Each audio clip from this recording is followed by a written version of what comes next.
Greetings from black activists fighting against cuts, BARAC. I bring you a solidarity message from my joint co-founder, joint chair of BARAC, Jasper, who's in the Midlands at the moment at a big youth rally, running a BARAC workshop there, otherwise he would have been with us.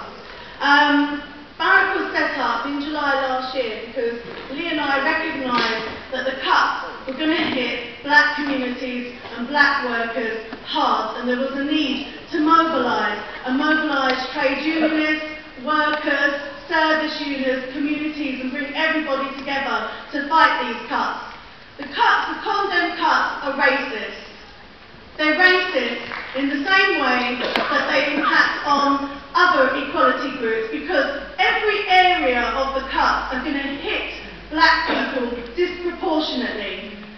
And BARAC is against all cuts.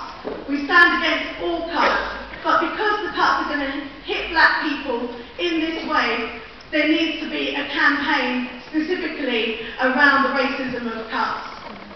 We're against all of the cuts that impact on vulnerable workers, and we're particularly concerned about the impact on black women, because they're going to have that double hit, and the impact on our young black people, where there's going to be no prospects because of the cuts to EMA and fees stopping them from going into education. Jobs are being cut, there's no opportunities for them to even get into the labour market. Because of the racism black people already face in society and in the workplace, we've ended up being overrepresented in the public sector and the voluntary sector as workers, because we couldn't get a foot in the door in the private sector.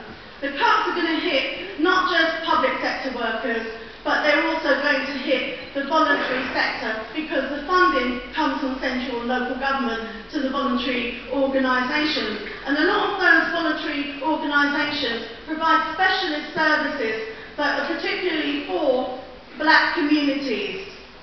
The attacks on housing are going to hit us, because there's a large proportion of black people that live in social housing. Welfare reform, you look at everything is going to have a disproportionate impact on us. Since we were set up, we've literally been bombarded. You know, daily there's several emails, phone calls, asking us to come and run meetings, run workshops, come and speak at events. And what that demonstrates is that there was a vital need for our campaign, because we wouldn't have been bombarded in this way.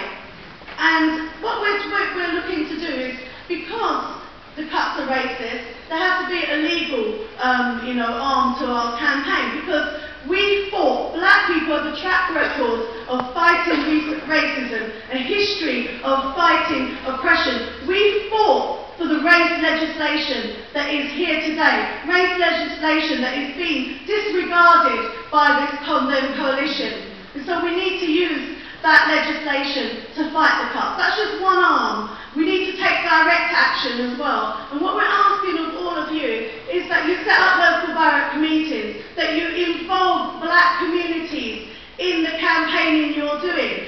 You can't fight cuts if you're ignoring and leaving out the very people that are being hit the hardest by these cuts. So it's essential that you go back to your own local cuts group. You contact BARAC, you contact black communities in that area through community centres, through youth centres, whatever's left after all of the ones that they've cut, through faith groups, through the mosques, the temples, the churches, anywhere where you know black communities in your area congregate, and you involve them in these cuts. We've been doing public meetings up and down the UK. There are BARAC structures in other cities and towns besides London, and we want to set them up in every city and town and area where there's a big black community. But in order to do that, we need support, we need people to come forward and be willing to set up those structures in those other areas. We're building for the 26th of March, and when we had our public meeting in Bristol recently, the South West TUC said they would put on coaches for black communities going. Now there's lots of transport being arranged, but we need to ensure that that transport is made available to people that are unemployed, that are students, that are single parents raising a family who can't afford to get on a train or pay for public transport themselves, that you free up some of those places on your coaches for those people to come to work. I want to quickly say something about David Cameron's comments about multiculturalism. It's absolutely said, and he's actually playing in the hand of racist and far-right organisations.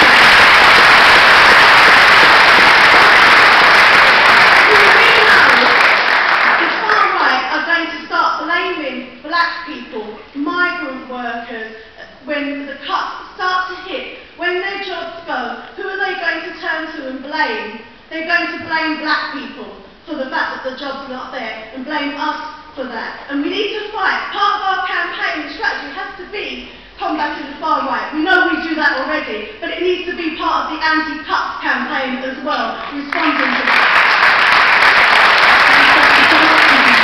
And just to end, we have a collective responsibility to address any oppression or discrimination that faces any group. It's not just for black people to join BARAC and get involved in fighting racism. It needs every single one of us in this room. Because if they attack us today and kill us off, who are they going to come for after black people are gone, after they've killed off disabled people, after they've killed off the women? They're going to come for the white straight men in the room. So please,